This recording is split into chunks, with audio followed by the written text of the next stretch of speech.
Ladies and gentlemen, welcome to one of my famous and well-known podcasts. And today I'm absolutely honored to have my first guest outside the office, not just outside the office, but outside the UAE, outside the Middle East, and all the way in the United States of America. Nick Bogacz, welcome to my podcast, The Arena. We love you very much, and thank you for finding the time to speak to me. Thank you so much, Nick. You're welcome. I'm honored to be here. Thanks for having me as your first guest. Thank you. No, first guest abroad. First guest abroad. I had about 50 odd here, you know. Sure. And I love you most because you're not going to cost me much because they always come here and drink me dry. So over there, I'm not buying any drinks or biscuits or nuts or anything like that. So thank you so much. I'm glad to be here. Thanks for having me. Thank you. Thank you. Nick, I love your story. But my audience don't know, I know you have the most amazing, successful chain of pizzerias, pizza shops. And also, I want to know where you're an entrepreneur, you're an author, and you inspire quite a lot of people. So please tell me where you were born. Please tell me if you were always an entrepreneur. How did you get into this business? Share it with us. Yeah, I'd be happy to. So I grew up in Pittsburgh, Pennsylvania, which is on the East Coast of the United States, probably about 5 hours from Philadelphia, and also about maybe 6 or 7 hours from New York City, just to give everybody an idea where in the United States.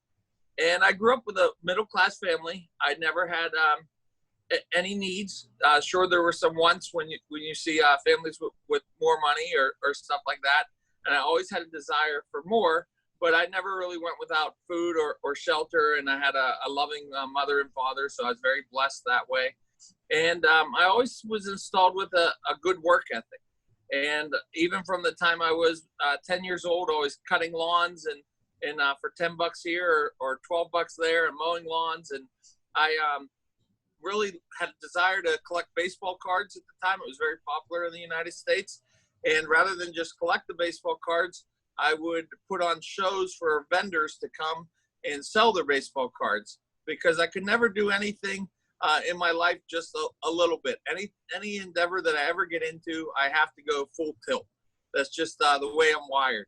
So fast forward a little bit till the age of 17, and I was working at a car wash, and I would make tips. And my friend at school lunch said, "Hey, I'm making way more tips than you. I'm delivering pizzas." And I said, well, I've got to give this delivering pizzas thing a whirl. So when I started delivering pizzas, I just fell in love with the pizza industry altogether, the teamwork of it. The fact that when you take a phone call and then you hurry up to make the pizza the best and fastest you can, and then it goes off to somebody else to pull it out of the oven, and it gets handed off to a delivery driver to take the finished product. I just love the team atmosphere of it, always being a huge sports fan. So a few years go by, and I wrecked a few cars, and my car, my mother's car. Well, delivering pizzas. Yes, delivering pizzas. And I just, at that point, the management team said, boy, Nick, we know that you know the delivery area so well. We'd like to move you inside to be a cook and then a manager because. And it makes the neighborhood a lot safer as well. Yeah, they're a lot safer. Yes. So I moved inside to be a cook inside, and about at 20 years old, I found out that my girlfriend at the time was pregnant. So we did the natural thing. We got married, and 20 years later, we're still together. We have 2 wonderful children. And at the time, I just felt like I needed more. So I became an assistant manager, and then a general manager. What was the size of this shop? Was it one of the chains, that well-known chains, or was it a standalone owned by somebody family business? What was it like? Very good. So the first place that I worked for was called Pizza Outlet. And when I started, they had 47 locations. And in the 5 years I was with them, they grew to 147 locations. So 100 locations in 5 years. Now, as a young boy, 17, 18 years old, I didn't get in on the expansion, but I saw that anything was possible. And then from there, to become a manager, I ended up going to Papa John's. And I worked for Papa John's for about 2 years. And what happened when I worked at Papa John's was I was very young, 22. I had 2 kids at home by now, and a new wife. And the supervisor would come into the store, and they would say, I would hear from the other managers. There was 4 managers in Pittsburgh, and then there was 10 in Ohio. And every month we would travel to Ohio for a meeting. And what the supervisor was telling my guys in Pittsburgh was that Nick's store was dirty. The ovens weren't clean. The walls were dirty. Meanwhile, I was working 80, 90 hours a week trying to learn as much as I can as a 22-year-old kid. But at these meetings that we would go to once a month with 14 people, I would see how they would talk to them. And they would say, hey, art in Ashtabula, Ohio is up 10%. Everybody clap for art. Then the next meeting would be, Joe from Medina, Ohio is up 12%. Everybody clap for Joe. So once I realized, and they were talking about my ovens being dirty and they were going to fire me, and I realized that sales fixes everything. And that's when I read Guerrilla Marketing by Jay Levinstein, and I can't say I used any one principle, but I used the concept that you had to be out there in the community. So the next meeting we went to, Nick, you're up 10%, everybody clap for Nick. The meeting after that, Nick's up 20%, everybody clap for Nick. The next meeting, Nick's up 50%.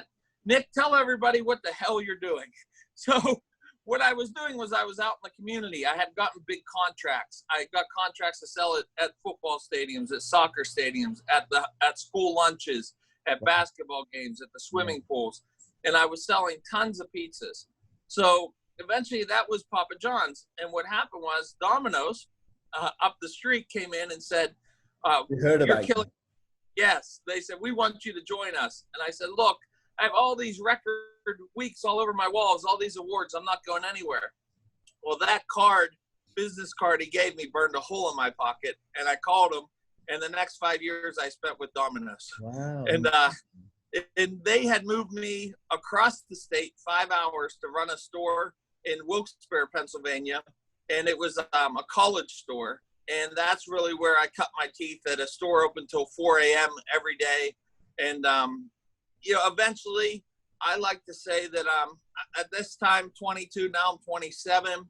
I like to say that I got homesick and my wife got homesick and we moved back home. But the truth was I developed a really awful drug and alcohol addiction throughout the restaurant industry. And at 27, I can now say that October will be 15 years completely sober, no drugs, no alcohol. Because you have to, if you're working such long hours, right?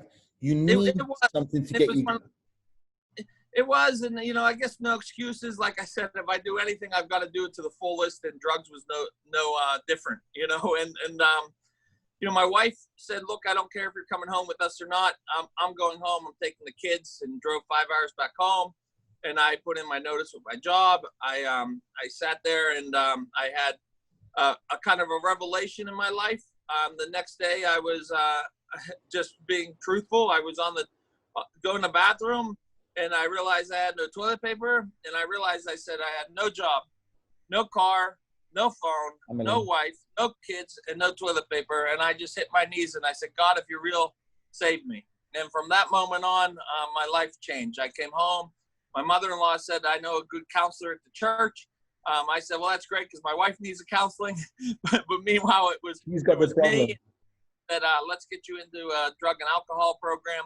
And, I really worked on changing my life. Wow. And from that point at 28, I did try to get out of the pizza business. I felt like, that was part of it, that working 90 hours a week for the last, 8, 9 years at that point, that I wanted to try something else. So I went to a radio station, and they said, why would we hire you to sell radio advertising? And I told them the story how I could sell pizza to the schools, and they hired me.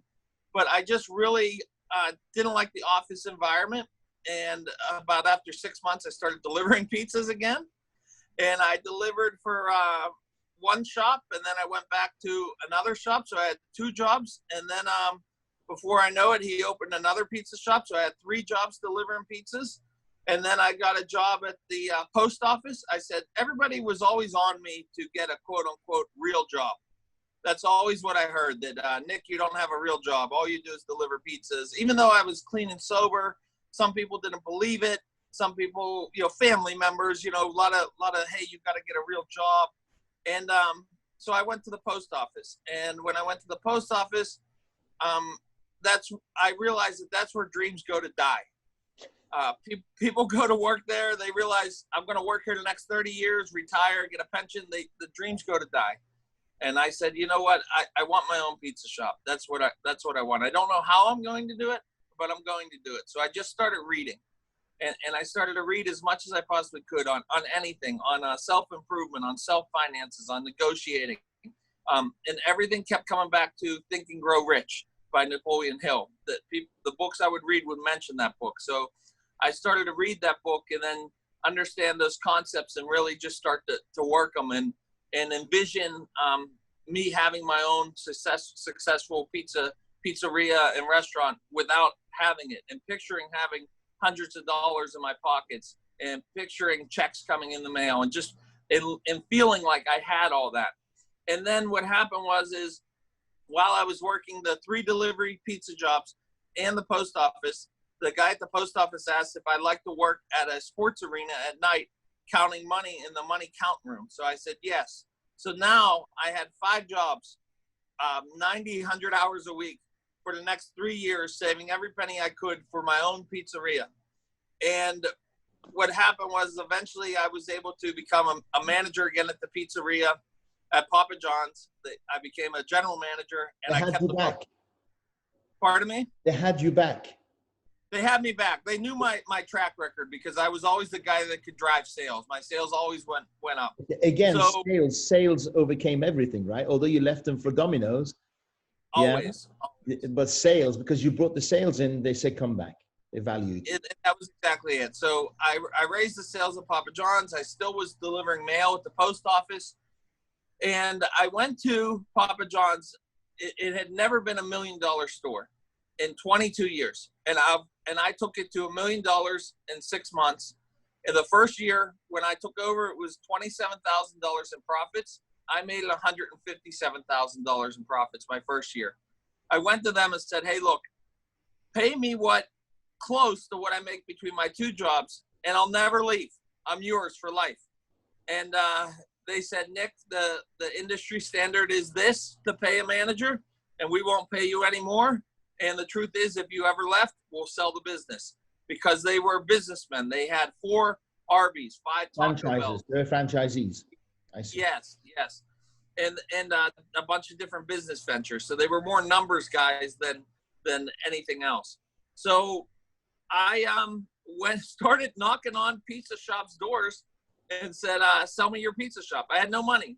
I said, I saved very little, even with, 2 kids and a wife and a house. I saved very little, even though I was working many, many jobs. And I just started going to pizza shops and saying, sell me your pizza shop in the very college town university of Pittsburgh. And the pizza owners would say, get the heck out of here. The 5th shop I walked into said, my friend has a shop 5 minutes from here across the bridge. And I said, okay. And I walked in there and I said, oh no, it's a bar. Here I am, 7, 8 years sober, and it's a bar. I walk in the back, full pizza kitchen, everything I needed. And all the numbers lined up because they said, look, why don't you work here for 9 months, save every penny you can from working here, from running the business, give us that as a down payment, and we'll finance you the rest for 5 years. So no money out of my pocket. So my wife came aboard. She worked the front. I worked the back. For the first 6 months, I kept saying all I wanted was a pizza shop. 8 years, and we did about $5,000 a week in sales when I took over. So 5,000 times 52 weeks, so about $250,000 the first year. 8 years later, I have 5 pizzerias that do $10 million a year. And we have become world pizza champions 3 times over. And we traveled to Italy in 2019 and won the best pizza in America. And I'm also named on the World Pizza Champions team from around the world, one of 35 members. And it was all to get on the team, to win the championships. It was all thinking that I already had it, every day meditating and practicing the law of attraction. And that's my story in a nutshell. Wow. Beautiful. First of all my credit goes and my honor and respect goes to your wife, Mm. because to put up with somebody with all these personal challenges and working such long hours and scraping by for so many years, you know, I respect her tremendously. And I don't know her. I've seen photos of her actually, but Yeah, all my respect goes out to her, really, because appreciate that. she was your foundation, right? Because she could She have was. given you a hard time. Absolutely. I think that gets lost a lot too, because sometimes people will say, well, she was just at home with the kids or something like that. But the truth is like, she was the ones going to birthday parties and being asked, do you really have a husband? And, you know, raising the kids and really struggling. And, you know, I was the king of $500 cars, like the absolute king. I probably had 20 different cars in those 15 years. Like we were the king of buying a cheap car and tires from the Down. junkyard. You never know if it's going to get to from A to B. All that Yes. uncertainty. It must have been Yeah. hard, challenging. Right. You know, like cars in the winter that I'd buy a $10 heater and plug it into the cigarette lighter to get heat because the regular heat doesn't work in the car. And just you know, I mean, we struggled. There's no doubt about it. You know, like I said, we had a supportive family, but you know, they weren't really in the position to help. You know, where they could help, they did, but it wasn't like you know, it just wasn't like that. It was, you know, we definitely were on our own and having kids young and a family young, and then yeah, you're absolutely right. She's definitely my rock and been a big part of this Yeah. success. And yeah, she Give her my knows that. regards. Give her my Work. regards. Yeah, Please give her my regards. I will. And my respect. So, are you into cars? Not really, to be honest with you. You know, no, I'm really not. I think I'm into business. I like the business side of it. I like trying to see how things work. I like the entrepreneurial. I like trying to help other business owners. I really have liked speaking the last few years. I've become definitely a well-known, recognized person in the pizza industry. I've been getting my first keynote last October. I've given a lot of different seminars. I did decide in 2019 that I really needed a hobby because I felt like I was, you know, work. So I'm an avid bird lover. So I love my bird feeders and my bird baths and bird houses. And that's my side gig to really relax, I guess. But The reason yeah. the reason I said cars, because I was in your same position, and then I made a promise to myself that if I was ever going to get rich, I was going to have one car for every day of the week. I like that. Because just I'm sick of these $500 cars. So it was I went from one extreme to another. Well, tell me about sorry. Not to cut you off, but to go back to my wife, she loves cars. So she has almost a car for every day of the week. Good. She deserves it. Yes. Yeah. She deserves it. That's what everybody will say. Like, she has that car, but what about you? And I said, I don't really care the cars to me, but she loves, yes, she's a car person for sure. Actually, that saddens me because I sell my favorite one tomorrow. And oh, geez. Yeah. You know, I walk past it every day and say, oh, bye-bye, baby. But when it's gone, it's gone. So tell me, what's the World Pizza Champion? I didn't know this existed. Tell us a bit more. Yeah, so it's really you know, a lot of times what you find in these different industries, there's a community inside the community, and every year in Las Vegas they have an international pizza expo where from all over the world, as far away as Japan, Korea, of course Italy, we do see the Middle East. We see from all over the world, and they compete for 4 days in 6 different categories in pizza making. Best pizzas as far as like any toppings you want to use, non-traditional. They have a traditional category. Then they have spinning contests who can acrobats, like best acrobatic routine under 3 minutes, and the world's largest pizza stretch. And I have put together a team of really great pizza makers that we've gone out and competed. And under our Caliente Pizza name, we've won 3 world championships. My chefs won a couple for best pan pizza in 2016. My manager won 2017, the world's largest pizza stretch. And then 2018, my chef won again for best non-traditional pizza. Then we got asked to be on the World Pizza team, which is comprised of 35 pizzolas from around the world that go and compete in different places. We competed in last year in London, and we competed in Naples, Italy, and then in Parma, Italy. And in Parma, my chef won the 2019 named the best pizza out of all the Americans. And this year we were set to travel, but of course we did not. So, wow. I'm gonna go to Vegas. When is it? It's usually in March is when it is. Okay. I'm gonna go and check it out. So all these people go to Vegas, and it's all trade. It's for each other. There's not to the public. It's all about restaurateurs selling, preparing pizzas. It's maybe the football field won't translate, but trying to think of how to describe it. They say it's 9 football fields of pizza. Everything from pizza ovens, the pizza delivery bags, and then all the pizza competitions, and that's where I become a speaker. Is there? I'll have a seminar in a different room, get a couple hundred people in there, tell my story, or talk about marketing, or talk about how we raise beer sales or lunch sales and stuff like that. What in your thank you in your restaurants? What percentage is delivery? What percentage is dining? And can you deliver alcohol? I know in Dubai you can't have alcohol unless you're in a hotel. You're licensed in a hotel. So we definitely can't deliver alcohol with our pizzas. And it's okay to discuss it. I'm just telling you, in Dubai you don't deliver alcohol. What percentage is home delivery? What percentage is restaurant? What are your restaurants? Are they all takeaways, or tell us? That's a great question. So we have 150 seats at each restaurant. Wow. We have 24 beer caps. 24 different beers you can get from draft, and then we have 150 different bottles of beer to sell to go. Wow! And we do about 50% dine in, and then about 30% delivery and 20% takeout. Incredible. So tell us about how you market to.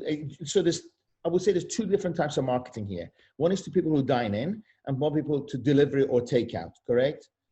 Yes, very true. You do different types of marketing. Tell me about, if you don't mind, it's no secret, share with us a couple of ideas and thoughts that made you successful in-house and one for delivery. Because right now, our hospitality industry is really suffering. And people are really hoping that they have ideas and niches for home delivery. Right. So I think the way I could answer that is, I have a theory on marketing that I like to kind of always use that concept. And it's when you find something that works, I say you beat the horse to death. If you find something that works in marketing, use it until you can't use it anymore. Yeah. So in the early days, I would take flyers and put them on people's doors. We would do different things with different coupons and different specials and try and figure out what worked. And then when 2012, when I bought the restaurant, I found Facebook, and this is before anybody really was marketing on Facebook. Mm-hmm. And I learned Facebook inside and out, how to use it for a business. And I actually called Facebook and said, how can you use it more to market for business? Wow. And they told me, if you gave us $1,500, we'll teach you for 1 month how to use it. And probably Mark Zuckerberg came round. Yeah, right. So I have done Facebook marketing for the last 8 years. I built my Caliente page up to 25,000 real followers, not fans that aren't true. And we use that base the best we can. And what I found lately works is video. Video is key. If you can get comfortable shooting yourself, we have hired a video production team. We have a marketing team now that shoots video every single week. During COVID, a lot of our videos were as simple as showing people how to wash their hands, showing people how we're doing things with masks and gloves and all the different safety precautions. I hop on a lot of Facebook Lives and just, here, I'm going to give you a quick where we are this week, what's going on, come on into the restaurant for this special or that special. And I think the video has been key. Now Can I for ask you before you go further? You said that you were on the video. When like Wendy's, there used to be Dave, didn't it? Who used to own Wendy's? Yeah, was it Dave? And, yeah, Dave Thomas. Yeah. Do they associate the brand with you when you when? So Are you the face of the brand? I am now. I wasn't very comfortable being the face, to be honest. I was happy being behind the scenes. Okay. And I really, when my chef won in 2016, and I recruited him. I knew it was a good friend of mine. When I went to my first competition in 2015, I saw how culinary sided it was, and I said, I know a guy that could win these. And he also was a fine dining chef, and he was able to really help me throughout my whole business with getting procedures and recipes and everything in line. So it wasn't just the win, but I knew that he could win these. So I brought him on. I told him from day one I wanted him to win the world championship, which most people wouldn't say, but it was you know, like I said, it was something that I was manifesting already. And when he won, I decided to put him on the cover of our menus and our magnets and stuff like that. And then, you know, he liked the publicity and liked that, but I don't think he felt completely comfortable, which I guess is understandable. Yeah. And I also think he would tell me, you need to be, you know, on the cover of everything. And I didn't really feel comfortable, but I realized that when you put a face to a brand, there is something about the marketing that works a little better. Emotional attachment, isn't there? Yes, emotional attachment, exactly. So I got comfortable. I was not comfortable at all. I actually took 2 Dale Carnegie classes for speaking. So, you know, I had not been to school since high school, you know, 20 years ago, but I took 2 classes on public speaking, and I got more comfortable, and that's what it was. And they did a great job. It was a 3-day course where they film you the whole time, and then they just critique the heck out of you, and they try to help you. And I liked it so much, I took it a second time, and I just got comfortable being on camera. I hired a professional photographer, so we took a ton of professional photo shoots. Mm-hmm. And you know, it's all worked out great. So yes, I think now people see me as the brand. And what's been important is, like, during COVID, I was able to go first day live, do a Facebook Live and say, hey, these are things we're doing. We're doing curbside pickup. Call up. We'll place your order. We're going to bring it right out to your car. We'll be wearing masks. We'll be wearing gloves. And I would do these videos with gloves on, with a mask on, and I would be able to communicate to this vast audience that we built that this is how we were going to do things. And same with, like, the no contact delivery. I would make a video and explain exactly how it was doing. And I think people really responded to those videos. So that's the thing for whether it's dining, carry out, the video right now for us in the States is probably the hottest thing. Powerful. You have to get comfortable. I think the stats done that is videos are 12 times more engaging than photographs. Yes. You just have to get over the part of seeing yourself on camera and not being comfortable, you know, and you can always, you know, I try not to shoot the Facebook Lives twice, you know, unless I get interrupted, and then I feel like I have to go back and reshoot it. Yeah. But I just try to just get comfortable. Real. It's real. And we do shoot other team members. We have a lot of guys that just like being on camera. And, you know, we shoot them a lot too. And we do use the editing team. So usually we'll edit out and make sure it's real smooth. And then for the delivery side in particular, we do a lot of direct mail. Working at the post office really showed me how to read carrier routes and understand the United States postal system. So we do a lot. And I think we were talking about this last week, that sometimes throughout your life and your career, when you learn little things that later on in your life help you for your bigger purpose. So if I had never worked the post office, I would never understand, probably better than most, how direct mail really works. Mm-hmm. So consistency to me is the biggest key of marketing. So we're very, very consistent in the way that we market. Every single week, we send out 5,000 flyers throughout the whole entire year. So I always say, how do you eat an elephant? One bite at a time. So a little bit every day adds up to this giant thing at the end. And that's the way I approach marketing. That's one of the ways I approach my life. My business is, you know, I never feel like I have to get it done all at once. I just feel like as long as I take a chunk out of it every single day, I'll end up with a great result at the end. Are you organized? That's a great question. I would say I am better organized than I used to be. Yes, I mean, I was always the kid with the messy desk, the messy locker, the messy room. And then I think I understood in business that for the things that I'm not organized in, I hire somebody to do my weakness. So I have a great, very organized, my gatekeeper, my bookkeeper. She is like my right arm. You know, runs my office, the operations, all our filing. She is the most organized person I have. So I guess you could say I'm organized because I hired someone that's super organized. Okay. And then, yeah, that's a great question. I've never been asked. So I guess the way to answer that is I recognize that maybe I'm not a great organizational person. Not your strength. I hire my weaknesses, and then I do try on it. Like in my phone, I have a note section that I use religiously, and I keep track of everything on my notes. And I feel like I always know where. I'm one of those people that even if my desk looks messy, I know where everything is. So I don't know, but yes. That's me in a nutshell, I guess. Amazing. Thank you for that. Because there's lots of people listening to you and they're thinking, well, I'm an entrepreneur. I'm not that organized. It sounds as though like doing regular newsletters or mail shots or this, it needs a bit of discipline and right habits. So if you can't do it, work with somebody who can. You don't have to change your personality, right? Sure. So I've got loads of questions to ask you. So we're going to jump to the next one. Where does the name come from? So when I first bought the Caliente, I bought it off two guys. One guy was from Turkey. And like I said, some of the greatest guys that I know in my life, they sold me my first business on a handshake. They easily, anytime through that 9 months, could have come in and saw my success, taken it back, and they didn't. I'm forever in debt to those guys. I love them dearly.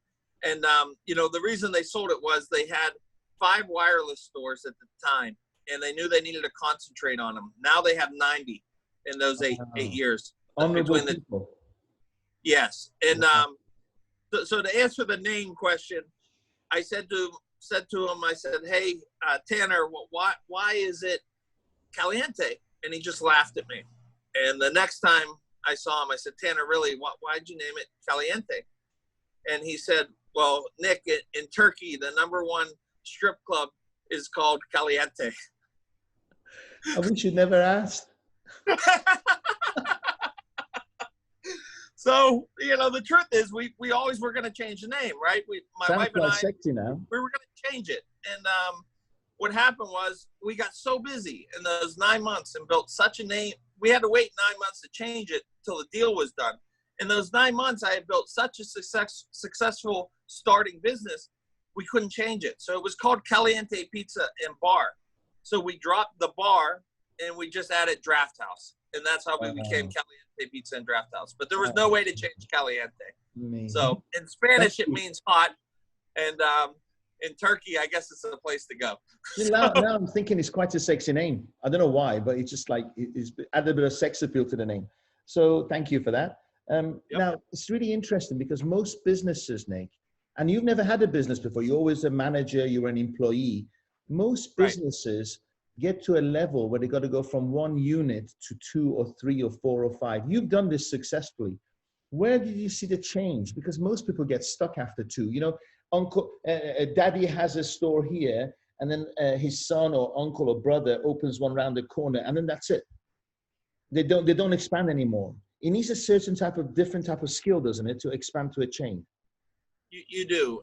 So there's 2 different sides of it. The first side was when I started it, I said 3 ways I'll know if I'm successful.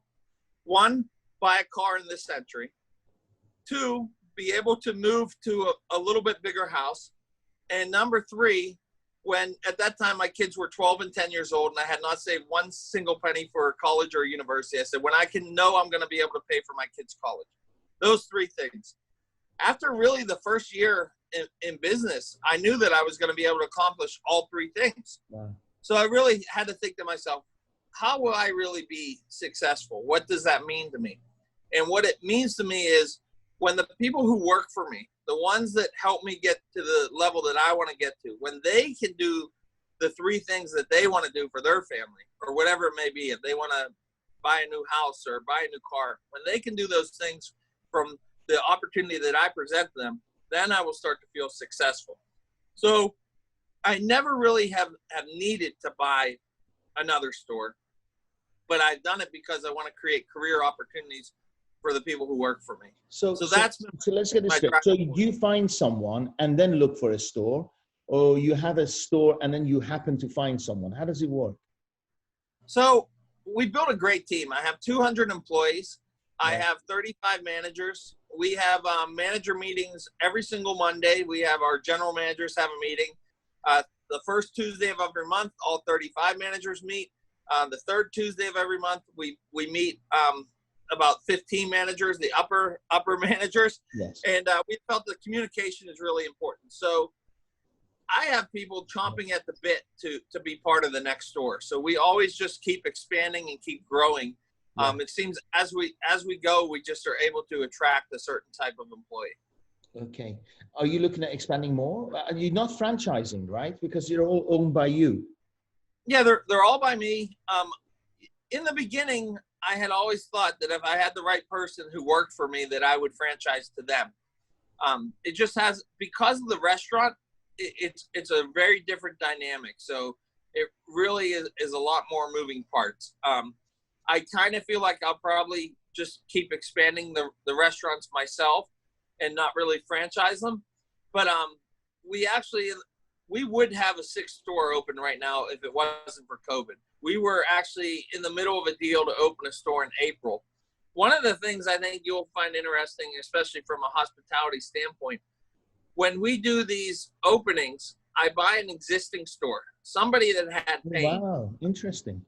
Yes, a divorce or somebody that just needs to get out. They were a banker. They bought a restaurant because they thought it'd be easy and they just want to get the heck out of there. So we buy these existing restaurants. My wife has a very keen eye for design. So within 5 days, we take over stores on Monday. We totally gut, paint, new equipment, and reopen them 4 days, 5 days later on that Friday. I like the show Bar Rescue in the States with John Taffer. We're the real thing.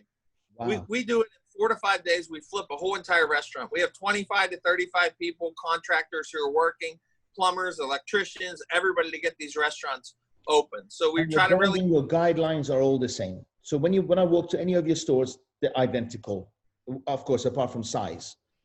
So the motif, the design, they're all black walls with beer signs, and then some pizza signs mixed in. Bars, all the bar shapes and stuff are a little bit different. Like, we work with the space that we're given. Some stores have a patio. Some stores have a banquet room. One store has a speakeasy, like a bar in the basement. Yeah, wow. And we just go with the space, but all the menus are the same, and then all the design color schemes are all the same. Do you find? Thank you for that. By the way, I'm coming to the US, New York, in November. I would love to pop over and have a pizza with you. Absolutely. It's done. Yes. I'll get you the dates and then we'll organize to meet. Now, every time I think of Pittsburgh, I think of Pittsburgh Steelers, and then I think of snow and cold, and it's cold there, right? You know, it's weird. Like, when I was a kid, it seemed like it was always cold in the winter. You know, so we have seasons. We have winter from maybe December, January, February. Spring is March, April, May, which is 60, 70 degrees, a little bit rainy. And then right now we're into like 85, 90 degrees summertime. And then this will go on to about September, and then all our leaves change. It's very green here, a lot of trees, kind of very hilly. I think for people who visit Pittsburgh for the first time are surprised that it's has a lot of peaks and valleys. It's not really mountains, but it's the roads are not flat at all. A lot of hills. Yeah, amazing. Are pizza sales weather dependent? Sometimes they're. Do you sell better when it's cold? Yeah, we always sell. We always do well, but you can definitely have a spike when it rains. You can have a spike when when it snows.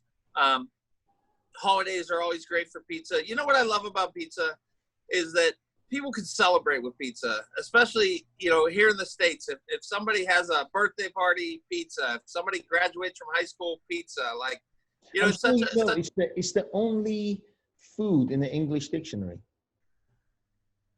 Did you that's know it. that? Did you know I that? did. Ah, it's the only food that has its own name in the English dictionary, That's interesting.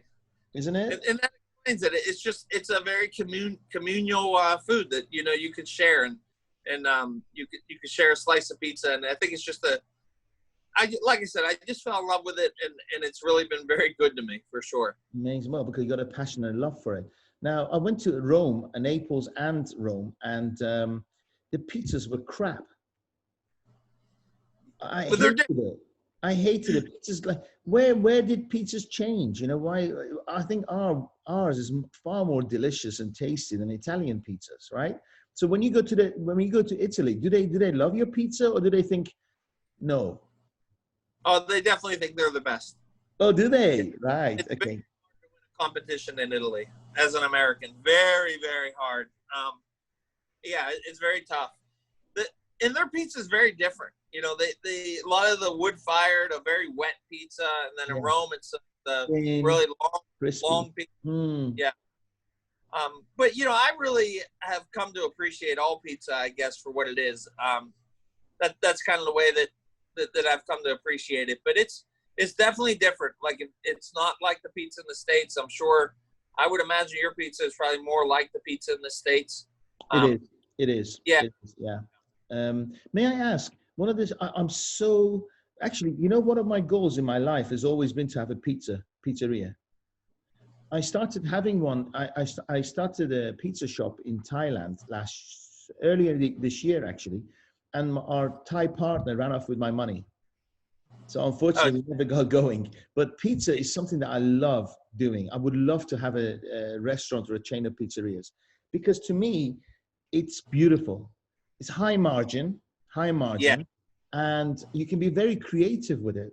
Now, one of the successes of McDonald's was that the menu was very simple. How have you designed and managed your menu? Is it loads of different bases and toppings, or have you tried to keep it simple towards the McDonald's thing, or do you gone for the more of a bigger menu option? Well, I think to the eye, if you saw our menu, you would say, "Wow, that's a big menu." But to your point, if you went in the back and saw the ingredients, you'd realize that it's not a very big menu. That if we use an ingredient like, say, spinach, we'll use spinach on a hoagie, we'll use spinach in a calzone, we'll use spinach in a pizza. So we're able to use that ingredient a lot of different ways. We have very few ingredients that we only use once. We try to use a lot of different ingredients and different things. But what we've done different than some pizzerias is we have different styles. So if you came in with a large group and you ordered a few pizzas, you'd almost feel like you were ordering at each pizza tasted like a different pizza shop. Because we have, of course, your New York style, really thin, very big, with the pepperonis that curl up. And so we have that style. Then we have a traditional style. And then we have a pan style that's really crispy on the bottom. Then we have one that we call grandma style, which is like when grandma would have some dough left over, she just would throw it in a pan, push it down, throw a wet tea cloth over it, and then 3 hours later, throw some toppings on it. And we also have one from Detroit. It's a Detroit style pizza, which is in these blue steel pans that they say back in the 50s and 60s, the husbands that were working in the Ford motor plant would bring home these steel pans for the women, and they would make pizzas in these pans. So the cheese melts all the way around the pizza, and it's a very distinct flavor. So we have 5 different styles of pizza.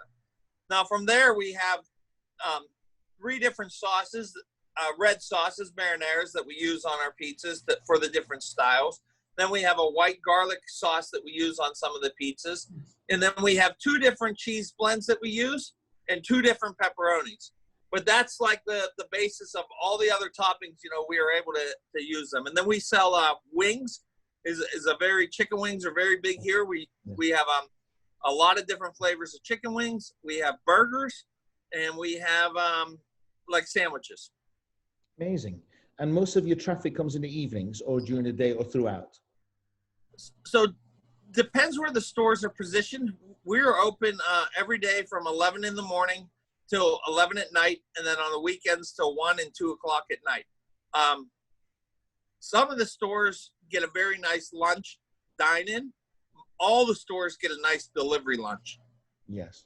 Amazing. Incredible. So do you have a good accountant? Because when it comes to food, it's very important, the consistency of profitability and margins, cost of food, wastage. How do you manage all that? Because yours must be in the millions. So I'll tell you a quick story that I think is funny, and I enjoy it. So my accountant is from India. Oh, and our account, we have 2 Indian accountants. That's it. Okay. Forget it. You answered my question. Okay. And No, I'm just joking. Well, the story he told me was this. I met him at the very beginning, and he said, Nick, in my country, 1 child from every family becomes an accountant. In my family, all my brothers and sisters are accountants. And I said, okay, I'm yours. And yes, so he's very, very good. And that's how we do a lot of the accounting. We use a computer system, a POS system that counts everything, inputs, outtakes, everything. So the computer system is very, very important. We have built menu guides on how to make absolutely everything. So we have charts to say, hey, this pizza gets 48 pepperonis, it gets 7 ounces of cheese, 3 ounces of sauce. Wow. And we have everything broken down so we know exactly what every single thing on our menu, what it costs before it goes out the door. Are you the person behind keep polishing these and putting systems, or is it teamwork now? So who's constantly pushing and polishing and sharpening your tools? I would say I'm the idea man. I'm always the one that says, can we do this? Or not can we do this? How are we going to do this? That's always the question I'm asking my team. How can we do this? How can we make this better? How can we implement the system? How can we do this? And in that first meeting that I was telling you that we have with 35 managers, that's always hey, this is what we're doing this month. This is what we did last month. This is what we're going to do better. Now, the second meeting that we have with the 17 people, the upper management, is here's how do we do this? Let's break into teams. 4 people work on this. 5 people work on this. Here's your job for the next month. How can we work on creating menu guides? How can we create wall charts? How can we create a handbook to be able to say, this is the way you dress at Caliente. This is the employee meal policy. We didn't have any of that when we first opened. So we've really designed all that as we move forward. Sometimes it was after a problem, after something happened, we said, let's fix it. And then sometimes it was, we knew it would become a problem if we didn't create a policy or a procedure. So we've become very, very established in the way that we have procedures, policies, and manuals in place. So with scale, you haven't lost your passion? I haven't. I always say if there's a day I wake up and I'm ready to be done, then I think I'll go ahead and that'll be it. And, I think the hardest part for me lately has just been, for us, this COVID has been really, really rough on us. And then, we've had a lot of social injustice in the States. It's been really, it dominates the news. And it's just been, I think it's hard on all Americans right now, to be honest with you. It's hard to live here and not have, be affected by it all. Oh, it's been tough. These last 6 months, 2020 has been really, really trying for the Americans. There's no doubt about it. It's been no time in history in our generation have we seen anything like this where everybody feels some burden or pain or some emotional distress. I feel there's lots of, in the marketplace, there's lots of emotions whereby it's anger, it's frustration. I don't like being told to wear masks. I don't like being told that I can't fly. It's just like, it feels also that our freedom's been taken away. It's challenging times, but Nick, congratulations. If you're profiting, breaking even through these tough times where 80-90% of businesses can't pay salaries, or after 6 weeks, they're going bust, all congratulations to you. I think you'll be in a better place. And I think in next month, there'll be more and more businesses opening. Well, there will. And, I think what what really happened for me was when this really started, like for us in the States, it was March 15th is when we got hit with it. Yeah. And I said right then to myself, I will not fail. You know, I worked too hard to have this destroy everything. Yeah. You know, and I just went back to the basics, and I just dug in, and I was every hour like a war general trying to combat this. And I was right there making new marketing materials and new messages and all the videos I was talking about. I mean, I was just every day for those first 3 weeks, we were just really all over it. I mean, I was, my wife said, you know, are you going to stop working? And I said, no, this is like do or die time right now for the company. And to our listeners, some of them may be listening to you going, well, it's okay, he's rich. But here's the thing, you have 200 staff. If this happened 10 years ago when you were working by yourself, you only had yourself to cover, right? But your problems are 200 times bigger.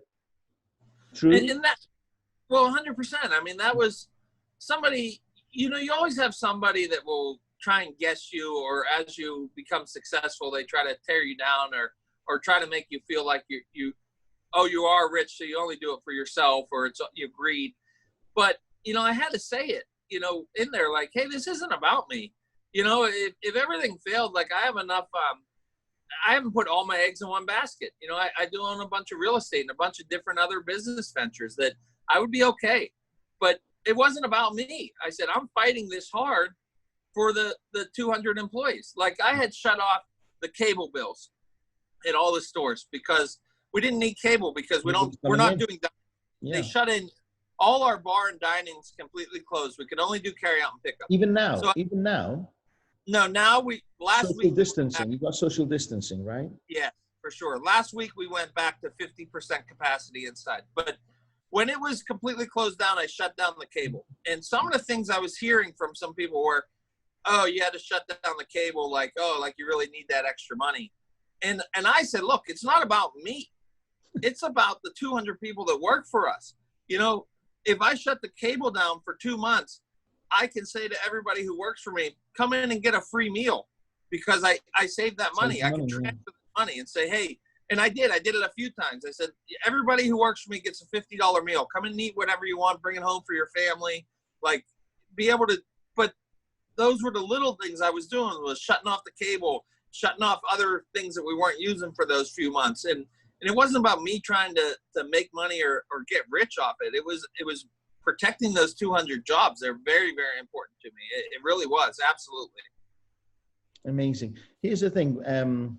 As you grow bigger, I have 500,000 followers, and the numbers of haters increase. And they don't even, they judge, they don't even know you. And I tell my team, don't react. Because as the numbers grow, the numbers of haters will increase. And it's nothing to do with us. It's to do with them. It's the way they see the world. They see you smiling, Nick, and they think your life's easy. They don't realize how hard it is for you and how hard it's been and what risks you're taking to get to where you are.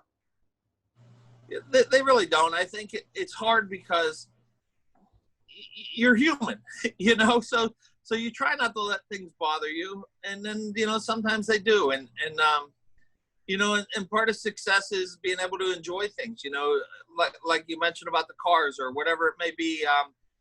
You know, on top of the birdhouse that I told you about, I have a wonderful home up north that I have all the birdhouses at, you know, so I have a second home. And as people see you buy these things, it's they don't realize the struggles you went through to get there. You know, my wife and I always say, you know, you live like nobody else today so you can live like nobody else tomorrow. And that's, you know, we're finally at tomorrow for us. We worked so hard for so many years and all those hours. And like you said, from the very first sentence that, you know, my wife made so many sacrifices herself. So, you know, if she wants to pick out her dream car and drive it, so be it. Right. Absolutely. And the funny thing is when you have it, because you worked for it, you appreciate it more. You never take it for granted. Yeah, you really don't. I don't take anything for granted. I think the challenge for me has been, you know, my kids are 20 and 18, and I try to make sure that they understand it, you know, and I think it's nice because they've seen it both ways. You know, they saw us without money. They realized that there were times when they'd ask for lunch money, and I tell them, tell the teacher it's going to be tomorrow. and it would be 4 days I would send them without lunch money till I could finally give them some payday and give them some money for lunch money. And then they see the other side of it where we're able to, where do you want a vacation this year? Pick on the map, we're going. So they've been able to see both sides of it. And I think they appreciate that. And what I try to instill in them is it doesn't matter what you do, just do your best and you can absolutely do anything. And I always tell them, don't let anybody tell you that you can't do anything, even me. If I would be the one that tells you you can't do it, don't listen to me. You can do whatever you want to do. Give it your best shot, whatever it is. As long as you got the right values, as long as you're not harming anyone, you're not taking advantage of anybody. Are they entrepreneurs? They both, I think they're both still trying to get their feet wet. My daughter, boy and girl, yes. My girl is at the university. She just completed her first year. She's going for business. And my son really has a passion with the culinary. So he's going to go to culinary school. He's worked in the restaurant since he was 10 years old. So I think they both have, they both see that. I said, look, doesn't matter what doesn't matter what you do, just do it for yourself. Yes. It's so important for your listeners that it doesn't matter. Your past doesn't determine your future. Doesn't matter where you start. You can start today. Don't let anyone tell you can't start today, because you can. If you're listening to a program like this, you're in the right place already. Even if you feel like you're not, you are. You're here. You're better than most people who aren't listening to something like this. Like, you're in the right spot. And that's just what I try to tell my kids, that, just wherever you're ready to start, just start and get going. Amazing. You know what? They don't realize, or maybe I hope that they do, but they are blessed. So I never had any business education. Yeah. I had love in my family, but I never had business education. What's interesting is our kitchen table becomes the classroom of a business university.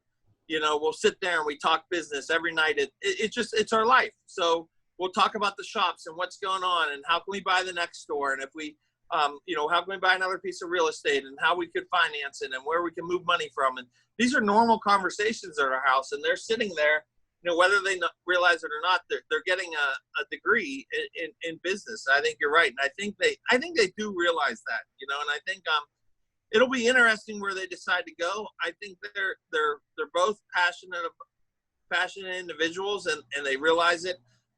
They have not yet done anything themselves, but like as far as a different business or anything. But I think they're still just being sponges and letting it all soak up. But they're still young, but I think they're in the right spot. And I always say too, with my past with the drugs and addiction, I said, look, we don't have many rules in this house, but if you get into drugs or alcohol, that ruins everything, and I think they saw what I went through. And, they remember.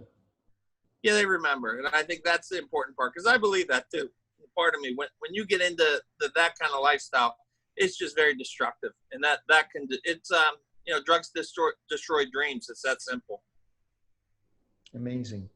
You didn't stop there, did you? You've written? I have. Tell all about it. Sure. Thank you. I really felt like I wanted to write a book. I've always wanted to write a book. So I wrote the pizza equation, which is available on Amazon, and it's my story, and it's how to run a successful pizza enterprise. I wrote it in February of 2019. I've had great success with it. I had a signing in December with over 1,500 copies I signed. Wow. I've sold a great number of books. I was really surprised by it. Writing it, definitely, for anybody out there that's ever thought about writing a book, do it, because it's way more powerful than having a business card, and it positions yourself in your industry as a leader. And if you haven't wrote one, you have to, because it opens up opportunities that you didn't even know were possible. I would have never been a keynote speaker without the book. And one of the smart things I did was I sent out a ton of free copies to anybody in the industry. I wrote in there a nice note to them, and I sent free copies to hundreds of people in our industry, and also the big trade magazines in our industry. And after I shipped a box of books over to one of our big trade magazines in the States, they called me and said, would you like to give this keynote speech? So it was, you know, the book has been a great opportunity. And I really, I mean that if anyone has ever thought about writing one, it positions yourself as an industry leader by having a book separate you. Absolutely. I've been sitting on mine for 4 years. I've written about 11 chapters, but I'm do you know, because it's my book is like a biography. Okay. It's like very hard to share and put it on paper. Maybe writing some like a manual or something would be a lot easier. So that's where my challenge has been. But you're 100% right. How long did it take you to write your book? And is it your life history, lessons you learned? It's my work history. So like my addiction part is not in there, but how I worked all those hours and everything is in there. You know, and I don't know if this is the case or not, but I can tell you where my book went from chapters in my computer to a reality. You have to get an editor, and whatever you have done already, send to your editor. Let them read it. Get it out of your computer and onto someone else's. Let them read it, because you'll be surprised when they read it. My editor was so great. She read it. She said, "Nick, you have a book." And I didn't think I had a book. She said, "You do." She said, "There's more work." She said, "But you have a book." And she gave me a list of all these things. She organized it for me. We're talking about organization. She organized it. Said, "This is what I need back from you," and gave me all these different little parts. And I sat down and I wrote more, and I gave her back, and I clarified some things that were unclarified. And that's what I would suggest. If you haven't had somebody else read it in an editor, that's the next step. Don't worry about writing chapter 12. Take chapter 1 through 11 and send it off to an editor and let them read it, and then let them tell you how to finish it. You'll be surprised of what the process will be. I think I chose the wrong editor. I sent it to this editor that I paid a lot of money for. And then they came back with a totally wrong understanding of where I want to go with it. And it just froze me. It sidetracked me completely. So I fired them and I got new editors and I've started again. So next week I'll go to Europe for 2 months, just going to hire a car and drive around Europe, sit in different coffee shops and pizzerias and just finish off the book. It's my goal to finish it off by end of August. That's great. Be proud of it. Well, thank you. Thank you. Nick, it's been an hour. That's a quick hour. I just really enjoy talking to you. I really do. I feel like sometimes in life you meet people that just are just placed in your life for a purpose. And Dariush, you have really been one of those people. I enjoy the conversations we've had. I really do. I love you, man. I really do. I know we 10,000 kilometers between us, but we're going to meet in November, bro. I'm going to come to your pizzeria. Have no, watch this, no alcohol, just pizza. Yeah, right. Okay? God bless you. Yes, right back at you. Thank you so much for your time. Thank you. Bye.